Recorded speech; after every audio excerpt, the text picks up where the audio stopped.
Hola chicas y chicos, ¿cómo andan? Buenas tardes, espero que anden muy bien. En esta ocasión nuevamente nos encontramos para continuar con el desarrollo de el título quinto, que es de delitos contra la libertad. Voy a desarrollar los artículos 143, 144, 144 bis, tercero, cuarto y quinto. A modo de introducción para ver qué tratan estos artículos. El 143 habla de la privación ilegítima, ilegal de la libertad cometido por funcionario público. El 144 habla de las agravantes. El 144 bis tiene 3 incisos. En el inciso primero habla de la privación abusiva de la libertad. En el inciso 2 habla de apremios y vejaciones cometidos a cualquier persona. El 144 bis en el inciso tercero habla de severidades, apremios y vejaciones cometidos a detenidos. El 144 tercero habla del delito de tortura. El 144 cuarto habla de la omisión de denunciar tortura. Y el quinto de la tortura posibilitada por negligencia. Bien, una vez hecha esta introducción, vamos a comenzar con el desarrollo. El 143, como dije, habla de los delitos de privación ilegal de la libertad cometidos por funcionarios públicos, con lo cual el autor es un funcionario público con competencia para disponer o ejecutar restricciones a la libertad. Bien, el artículo 143 tiene 6 incisos. Voy a tratar de desarrollarlos brevemente para que no sea tan engorroso el desarrollo. En el inciso 1 reprime. Voy a proceder, digamos, a la lectura del código y también voy a tener, como ya dije en mi video anterior, los apuntes que he preparado para el desarrollo de esta exposición. Bien, entonces, volviendo, el artículo 143 en su inciso 1 reprime con reclusión de 1 a 3 años e inhabilitación especial por el doble de tiempo al funcionario que retuviera a un detenido o preso cuya soltura haya debido decretar o ejecutar. Bien, en cuanto al sujeto activo, es el funcionario público con competencia para disponer la soltura, cuya soltura deba decretar, estamos hablando del juez, del fiscal, o ejecutar, con lo cual estamos hablando de aquellos funcionarios que se encuentran en los servicios penitenciarios o en las comisarías. En cuanto a la acción típica, es la de retener, es decir, es mantener bajo la esfera de su poder o guarda. Bien, en cuanto al sujeto pasivo, dice el artículo que es el detenido o preso. Cuando hablamos del detenido en sentido amplio, es decir, aquel que fue aprehendido por la policía, aquel que fue detenido por orden fiscal o aquel preso preventivo. Bien, y cuando hablamos de preso, hablamos de aquel que está condenado, es decir, que está ejecutando una pena privativa de la libertad. En cuanto a la consumación, se va a dar desde el momento en que surge la obligación de disponer la soltura o ejecutarla.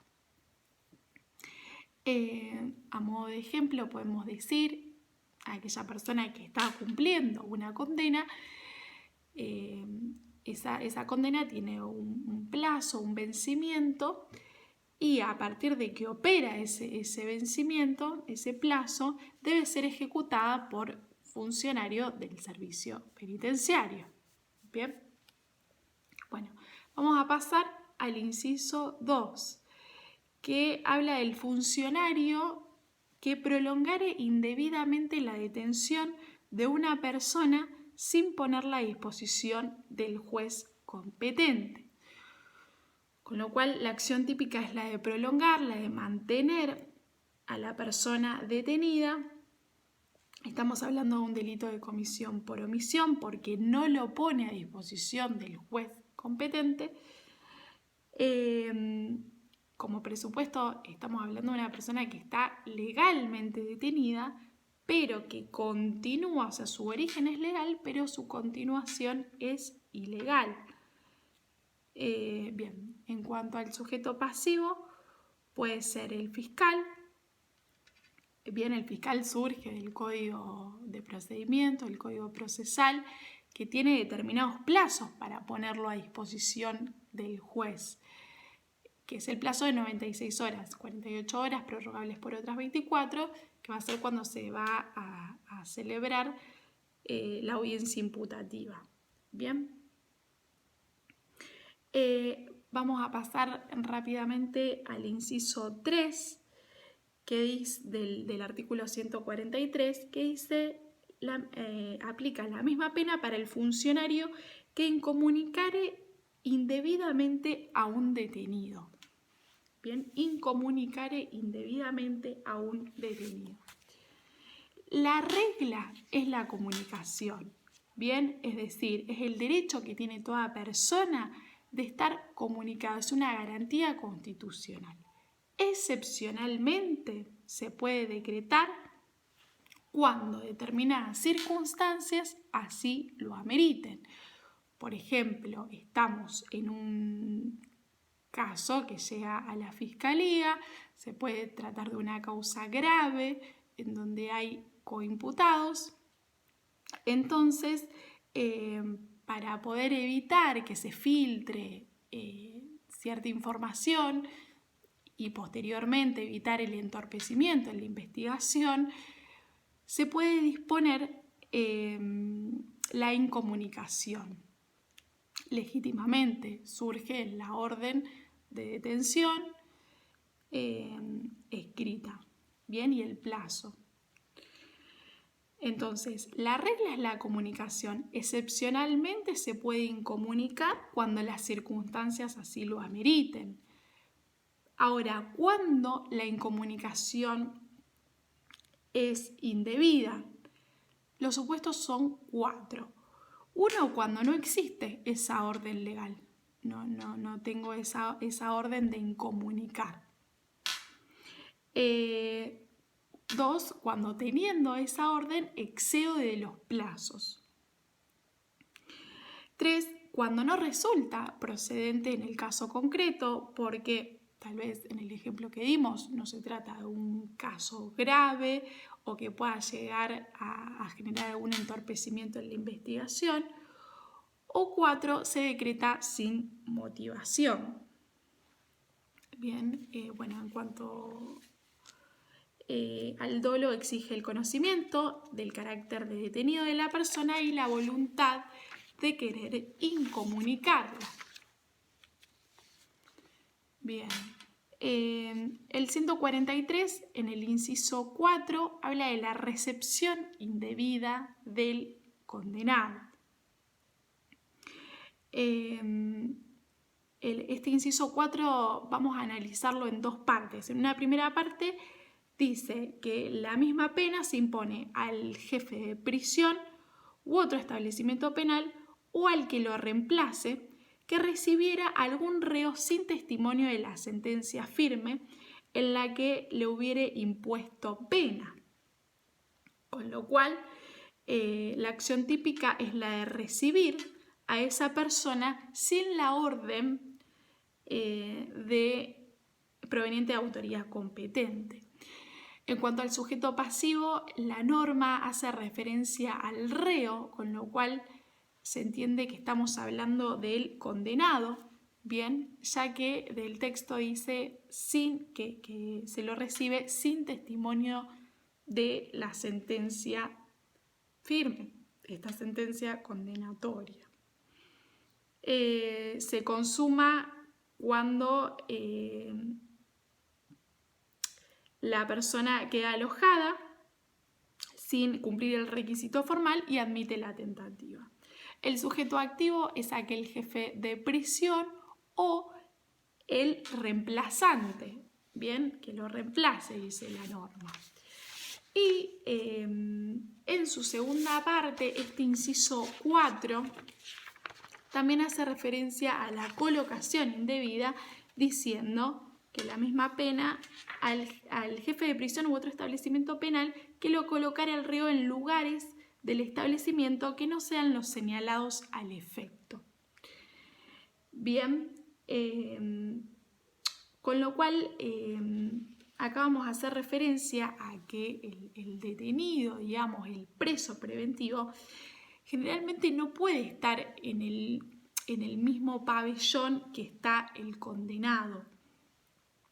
No obstante, bueno, sabemos de la realidad de la sobrepoblación que hay en la Argentina, en las cárceles argentinas, ¿no? Pero bueno, en principio no se podría, o ponerlo en un pabellón que es distinto del delito por el cual fue condenado. Bien, bueno, eso es el inciso 4. Y el inciso 5 hace referencia al empleado, al alcalde o empleado de las cárceles de detenidos y de seguridad que recibiese un preso sin orden de autoridad competente, salvo en caso de flagrante delito. Bien, la acción típica es la misma, recibiere, y cuando hablamos del preso hacemos referencia al aprehendido por la policía o al detenido por orden fiscal. Y la propia norma autoriza que en caso de flagrancia al funcionario e incluso al particular a detener a las personas sin necesidad de ajustarse a las formalidades. Y por último, el 143 en su inciso 6 habla de la omisión de hacer cesar detenciones ilegales. Voy a proceder a la lectura. Dice: el funcionario competente que teniendo noticias de una detención ilegal omitiere, retardare o rehusare hacerla cesar o dar cuenta a la autoridad que deba resolver. Con lo cual, este es un funcionario que tiene conocimiento de que hay una persona que está privada de la ilegítimamente de la libertad y no hace cesar ese estado ilegal de detención.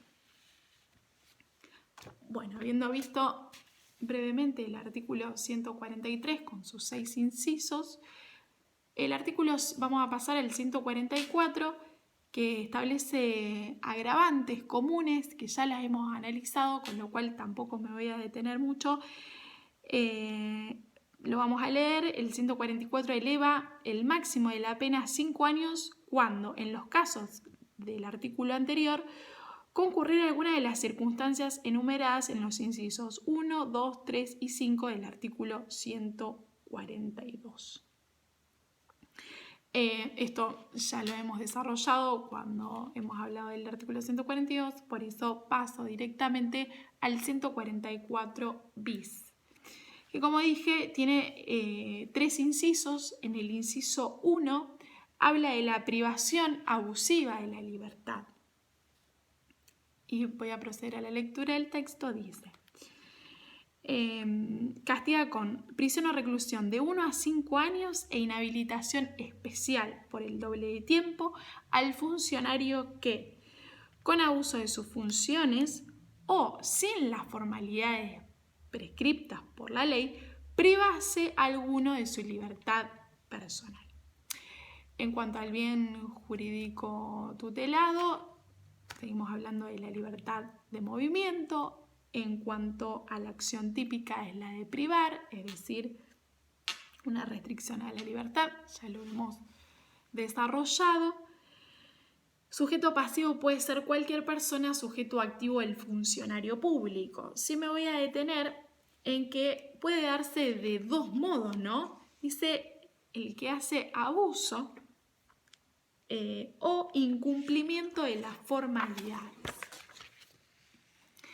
Abusa quien se aprovecha de una situación, ¿bien? Hace un uso excesivo o arbitrario de sus funciones. A modo de ejemplo, podemos mencionar al inspector municipal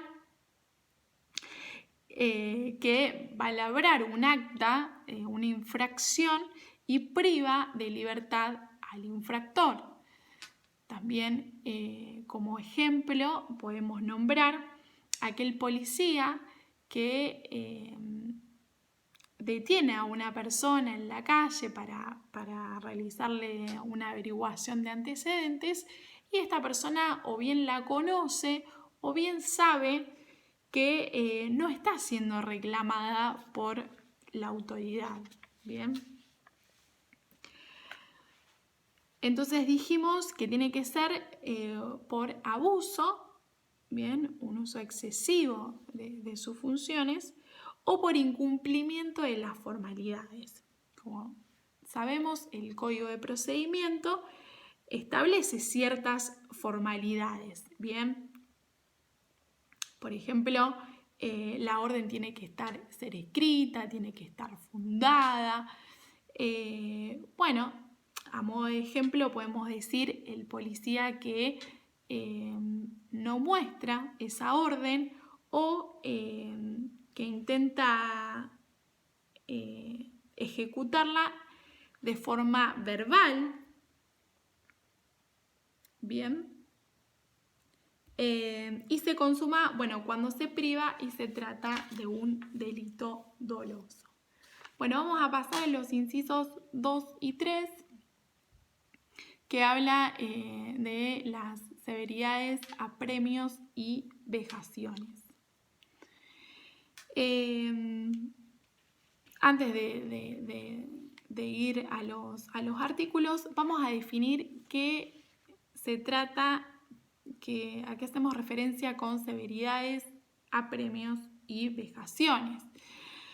Las severidades es un trato riguroso, es un trato severo, es un trato ilegal que deja un sufrimiento físico, un esfuerzo anormal, como también puede implicar una restricción a un derecho.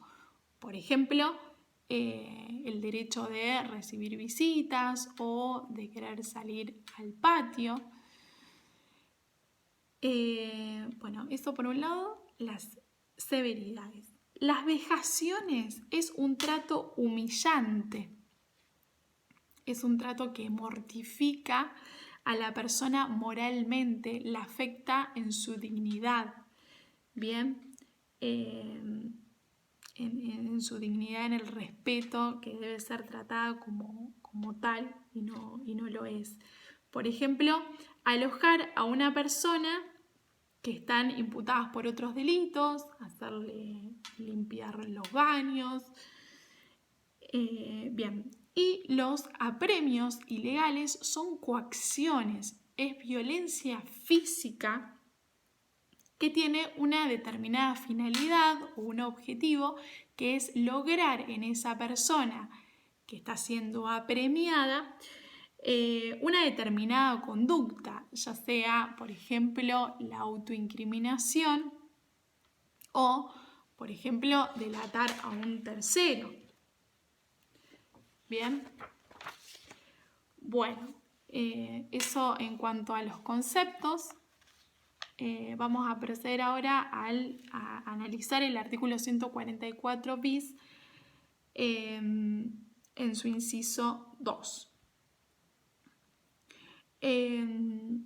Castiga con prisión o reclusión de 1 a 5 años e inhabilitación especial por el doble de tiempo al funcionario que, desempeñando un acto de servicio, cometiera cualquier vejación contra las personas o les aplicare apremios ilegales.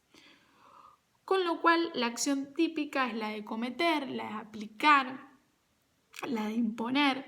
El sujeto pasivo es cualquier persona. Y en cuanto al sujeto activo, dice el funcionario que desempeñando un acto de servicio.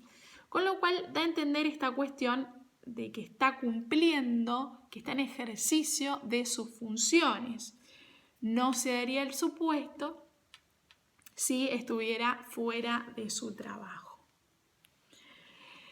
El inciso 3 habla de las severidades, vejaciones y apremios sobre detenidos y dice, aplica la misma pena el funcionario que impusiera a los presos que guarde severidades, vejaciones y apremios ilegales. Con lo cual el sujeto activo es aquel funcionario que guarda a los presos, que tienen la guarda, ¿no? El guardia, directores, jefes, alcaldes. El 144 bis, en su último párrafo, presenta un agravante común, elevando la pena privativa de la libertad de 2 a 6 años si en los casos de los incisos 1 a 3 concurriera alguna de las circunstancias enumeradas en los incisos 1, 2, 3 y 5 del 142. Ya lo vimos, no me voy a detener. Con lo cual voy a pasar al artículo 144, tercero, cuarto y quinto, que habla del delito de torturas y delitos relacionados con la tortura. Bueno, cuando hablamos del 144 tercero, a su vez tiene 3 incisos, inciso 1, 2 y 3.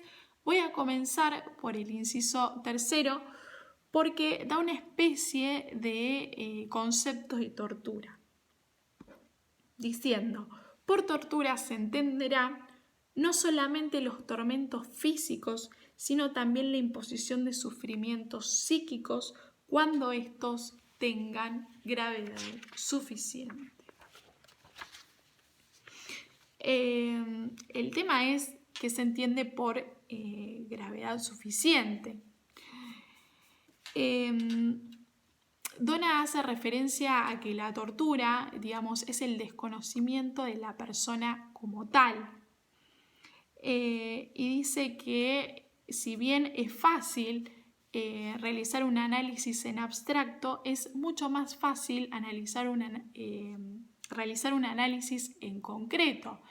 Si uno piensa en una persona a la cual se le están arrancando las uñas, a la cual se le están arrancando los ojos, se le está retorciendo las manos, se la cuelga de una viga maniatada y con la cabeza boca para abajo, es claro que todos esos actos son tortuosos y que no deben ser tolerados por el ordenamiento jurídico. Es por eso, y la gravedad hace que la pena sea similar a la del homicidio.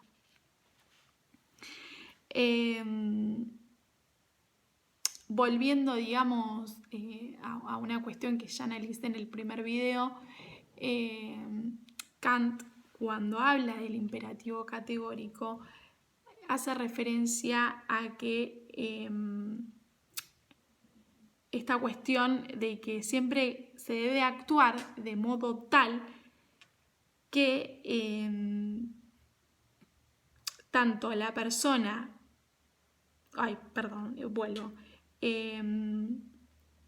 el imperativo categórico al que hace referencia dice: actúa siempre de tal modo que la humanidad, tanto en su persona como en la de cualquier otro, sea tenida como fin y nunca como medio. esta idea es la que se traslada al derecho y queda más que claro que nunca y de ninguna manera la tortura debe tener cabida en el derecho. La comunidad internacional ha dado varios documentos en este punto, dentro de los que podemos mencionar la Declaración Universal de los Derechos Humanos, la Convención Americana de los Derechos Humanos, el Pacto Internacional de los Derechos Civiles y Políticos y, más concretamente, la Declaración sobre la protección de todas las personas contra la tortura y otros tratos o penas crueles, inhumanos o degradantes.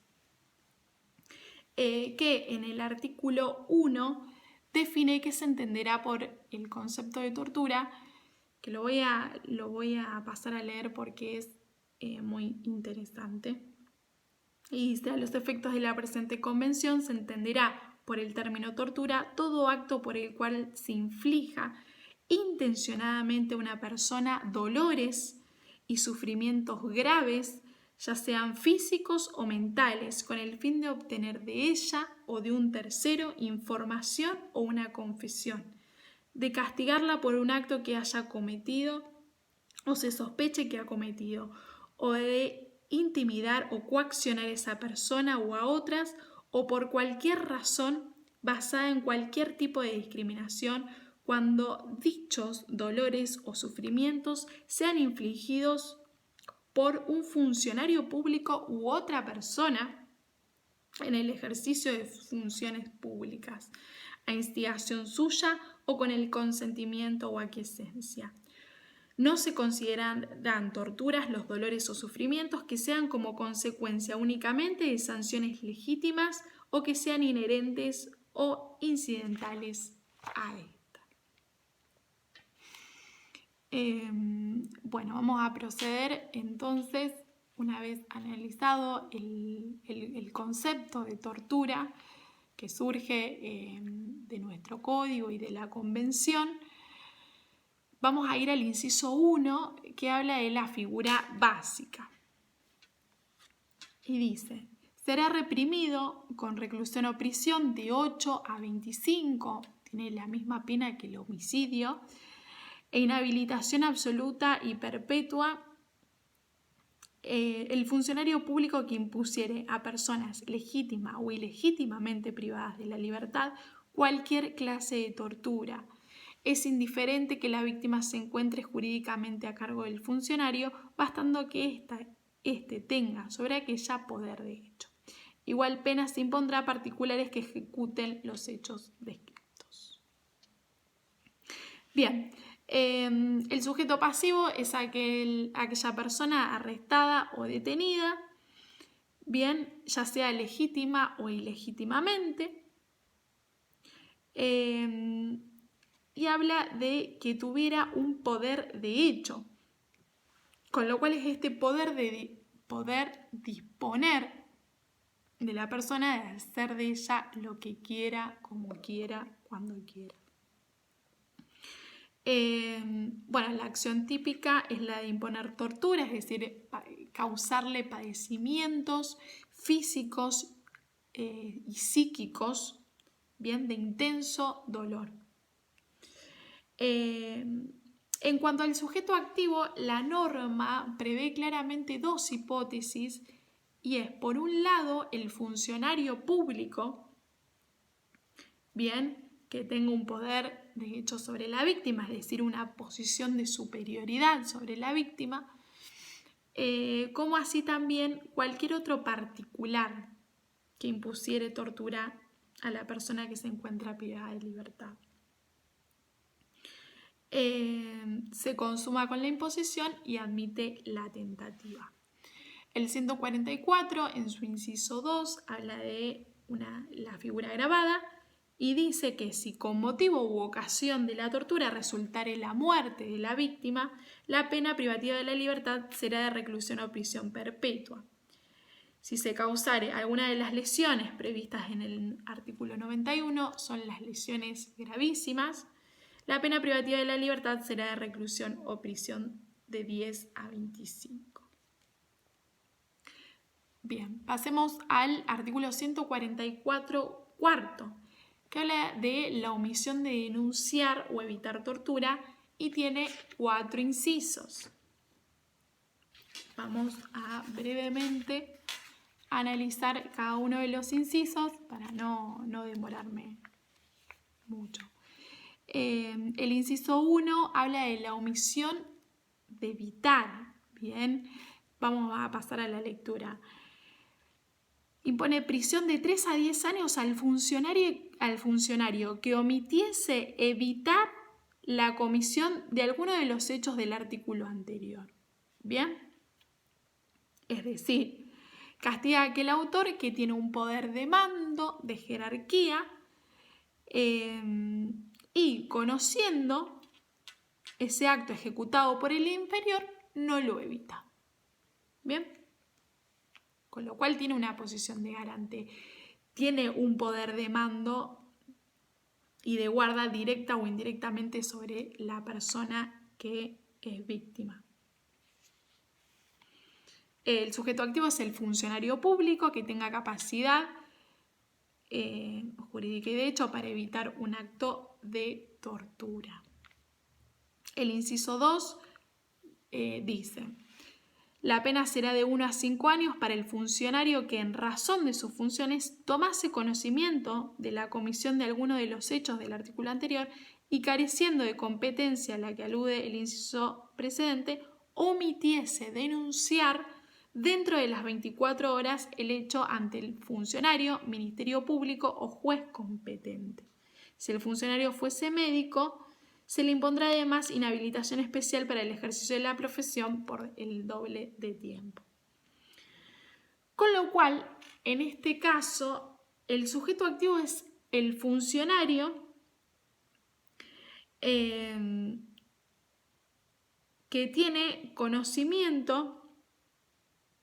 El conocimiento del autor de los hechos debe ser adquirido en razón de sus funciones. Bien, y en cuanto al plazo para denunciar, ya sea ante el Ministerio Público de la Acusación o ante el Ministerio Público Fiscal, es de 24 horas desde que toma conocimiento de la tortura. Habla de una punibilidad especial para aquellos médicos. Entendemos que son aquellos funcionarios públicos médicos que no se pueden, digamos, amparar en lo que es el secreto profesional. ¿Bien? Y vamos a proceder al inciso 3, que dice: prisión de 3 a 10 años al juez que, tomando conocimiento en razón de su función de alguno de los hechos a los que refiere el artículo anterior, no instruyere sumario o no denunciar el hecho al juez competente dentro de las 24 horas. Con lo cual, en este artículo se hablan de 2 acciones: del juez que no instruyere sumario teniendo competencia para hacerlo, o del juez que no denuncia la comisión del delito de tortura ante el juez que resulte competente para instruir. Bien, en cuanto al sujeto activo, la norma siempre habla de juez, con lo cual, como bien sabemos, en determinadas provincias, en nuestra provincia es un caso, como tenemos un sistema acusatorio, el encargado de llevar adelante la investigación es el fiscal.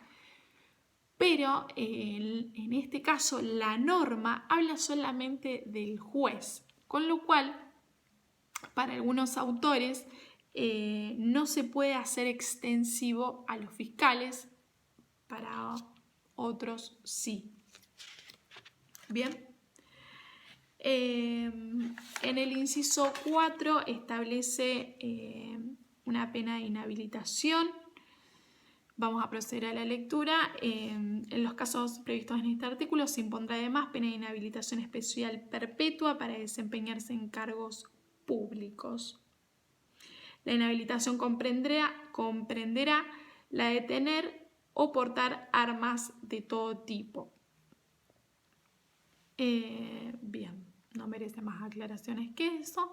Vamos a pasar al 144 quinto, que son las torturas posibilitadas por negligencia. Y el artículo refiere prisión de 6 meses a 2 años e inhabilitación especial de 3 a 6 al funcionario a cargo de la repartición, establecimiento, departamento, dependencia o cualquier otro organismo si las circunstancias del caso permitieren establecer que el hecho no se hubiere cometido de haber mediado la debida vigilancia o adoptado los recaudos necesarios por dicho funcionario. Entonces, en este caso estamos hablando de un funcionario público que es jefe de alguna dependencia en el cual se produjo una tortura y que por su negligencia y por la inobservancia ha contribuido a que esa tortura se materialice. Con lo cual, de algún modo, él ha facilitado ese acto de tortura que podría haberse evitado si hubiera observado los reglamentos. Bueno, traté de ser lo más breve posible para no ser tan extenso el video. Quedamos sujetos a consulta. Bueno, nos vemos en un ratito. Chau, chau.